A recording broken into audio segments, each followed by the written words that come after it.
아멘. 오늘 1절 말씀 올라가 보면 그때에 블레셋 사람들이 이스라엘과 싸우려고 군대를 모집한지라. 그런데 보면은 그 블레셋의 아기스가 다윗에게 이르되 너는 발키알라 너와 네 사람들이 나와 함께 나가서 군대에 참가할 것이니라. 자, 블레셋 사람들이 이스라엘과 전쟁을 선포하고 이스라엘 앞에 지금 나아가려고 하는데요. 블레셋 사람들이 누구를 동행시키냐면 다윗을 동행시킵니다. 블레셋의 군대가 수넴에 진을 치고 또 사울의 군대도 이에 소집하여서 길보아에 진을 칩니다. 그런데 마주 보니까 블레셋의 군대가 새까맣게 그 숫자가 많습니다. 이 어마어마한 블레셋의 군대, 그 사이에 반짝이는 얼굴이 보입니다. 다윗입니다. 물론 하나님께서 다윗과 사울이 서로 칼을 겨누도록 하지는 않습니다. 그렇지만은 이 군대에 마주보는 전쟁의 서막에 이 다윗이 보일 때에 이 사울의 마음이 녹을 수밖에 없습니다.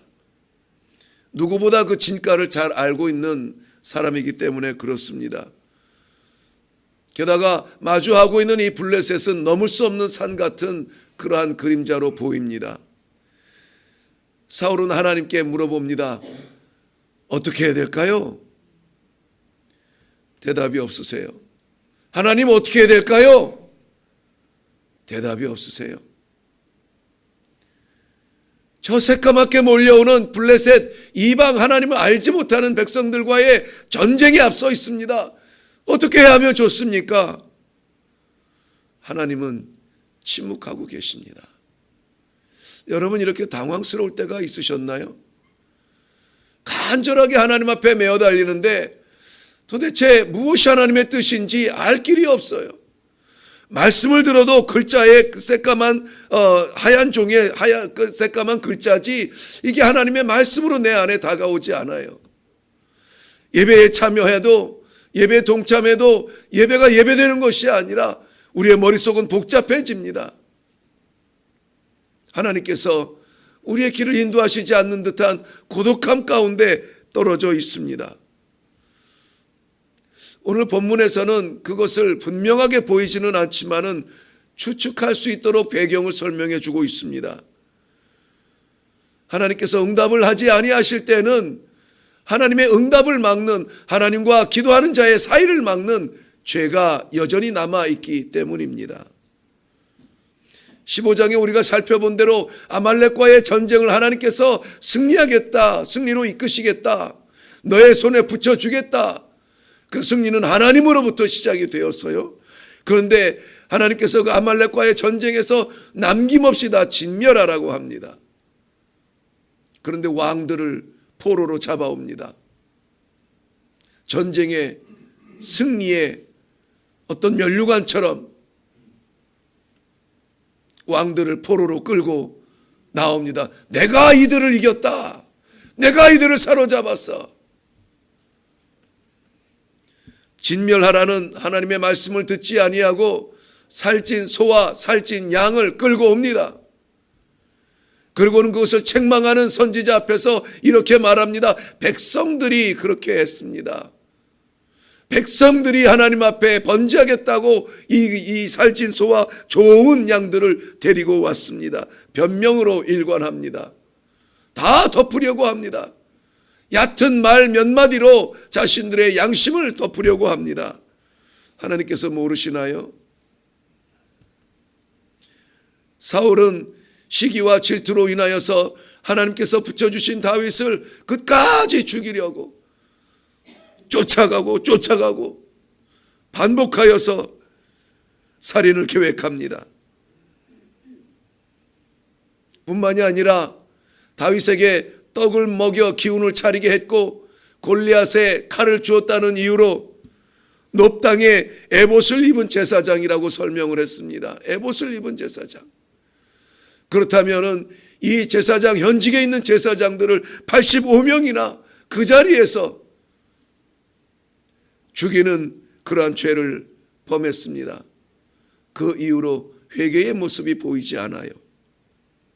이사야서 59장 2절 말씀은 오직 너희의 죄악이 너희와 너희 하나님 사이를 갈라놓았고 너희의 죄가 그의 얼굴을 가리어 너희에게 듣지 않으시겠다 말씀하고 있습니다. 하나님과 그의 백성들의 사이를 갈라놓고 소통의 그 길을 막아놓고 하나님께서 듣지 아니하시고 응답하지 아니하시고 대답하지 아니하신 때는 우리의 죄가 여전히 남아서 가림막이 되고 있다라는 것입니다. 예레미야 선지자, 에스겔 선지자 반복하여서 말씀하십니다. 이 백성이 끊임없는 죄로 인하여서 나의 마음을 상하게 하고, 오히려 하나님께서는 이 예레미야와 에스겔 선지자에게 말씀하십니다. 너는 이 백성을 위하여 기도하지 말라. 저들의 죄가 그의 귀를 막고 저들의 죄가 가림막이 되어서 내 말을 듣지 아니한다 라고 말하고 있습니다. 아, 그렇구나. 우리가 죄를 지었을 때 하나님께서 말씀하시지 않는 것이 아니라 하나님께서 말씀하시는데 내 말이, 하나님의 말씀이 저들의 귀에 들리지 않는 거구나. 그렇다면 무엇이 우리의 귀를 막고 있습니까? 죄가 우리의 귀를 막고 있다라는 말씀입니다. 죄는 우리와 하나님과의 소통의 관계를 막습니다. 죄는 우리를 잠시 자유롭게 두는 것 같으나 그러나 영원한 올무가 되어서 하나님 앞에 나아가지 못하도록 우리의 발의 착고가 되어서 막고 있다라고 하는 것입니다. 우리의 죄가 여전히 우리를 가리우고 우리의 귀를 막고 우리의 죄가 여전히 감추어져 있고 우리의 죄가 여전히 습관적으로 이루어진다면 우리는 기도는 할지언정 응답을 기대하지 말아야 합니다. 세상에 죄 짓지 않고 살 사람이 있나요? 우리는 모두 다가 연약합니다. 신앙의 연수와 상관없이 연약해요. 알게 모르게 죄 앞에 우리는 무릎을 꿇을 수밖에 없습니다. 그러나 그것보다 더 중요한 것은 잘못을 깨닫고 하나님 앞에 돌아와 회개하는 것입니다. 하나님은 우리의 죄 때문에 진노하시는 것이 아니라 죄를 짓고도 무뎌진 마음으로 회개할 기회를 찾지 아니하는 강팍한 마음에, 강팍한 신앙에, 강팍한 심령에 불쾌해 하시는 것입니다. 성경은 끊임없이 하나님의 안타까운 마음을 이렇게 기록하고 있지 않습니까? 돌아오라, 돌아오라, 돌아오라, 돌아오라. 우리 예수님께서도 말씀하셨습니다. 죄인 하나가 돌아오면 하늘에서는 회개할 것 없는 99명을 인하여 기뻐하는 것보다 더 기뻐한다. 돌아오라, 돌아오라.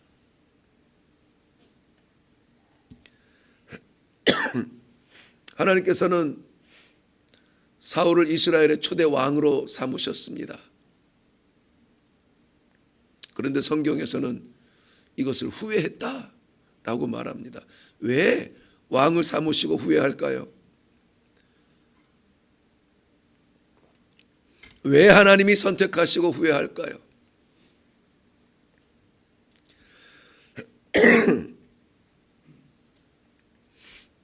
성경에서는 그것을 이렇게 표현하고 있습니다. 15장 11절 말씀 보면 그가 돌이켜 나를 쫓지 않는구나.